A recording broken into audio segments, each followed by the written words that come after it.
Rock star who's helping the Pentagon with top-secret military defense projects. No joke. Guitarist Jeff Baxter, if you know your rock history, he was a founding member of Steely Dan, who later became one of the Doobie Brothers and who is now, believe it or not, one of the country's top counterterrorism experts. One of rock and roll's top guitarists, Jeff Baxter is best known for his years with Steely Dan and then the Doobie Brothers. But it turns out Skunk was also interested in something other than music. If someone had told you when you were making all those hit songs that someday you would end up a defense expert with every clearance in the world, you would have said? I would have said, you're out of your mind.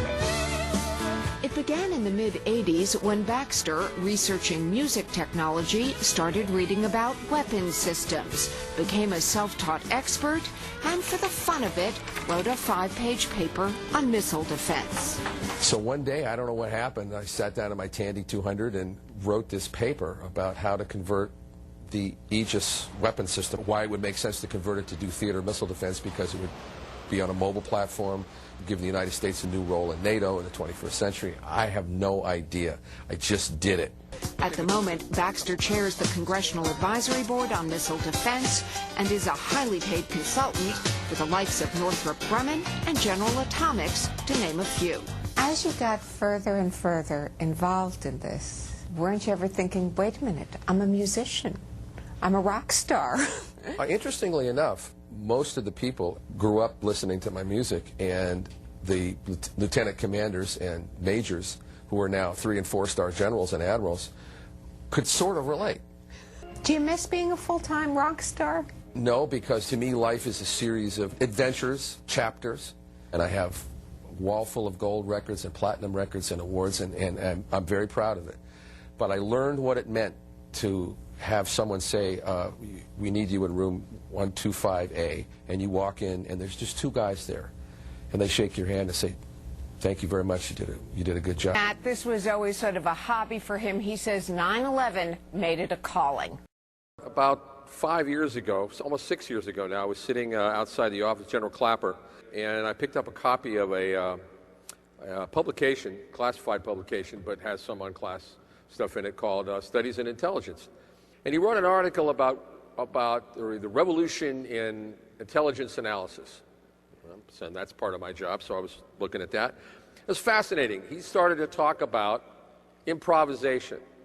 And he talked about how musicians improvise. And basically that's just what I was showing you, is ways to improvise over a theme.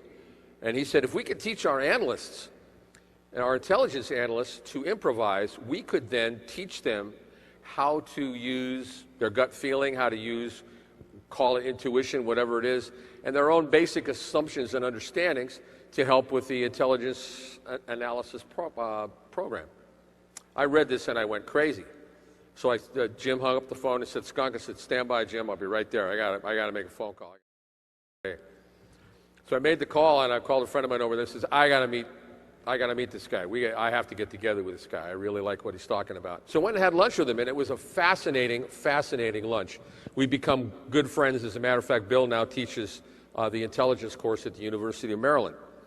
But what was fascinating about it is he looked at the world around him and said, you know, this improvisational thing is pretty cool. Anybody read the book Blink? I'm sure, you know, the idea was that you can sort of trust your gut feelings. But how do you nurture that? Good morning, General. Good morning. How you doing? Good. The boss is 3-star General Henry Obering. Any tasking for me for the rest of the time I'm here?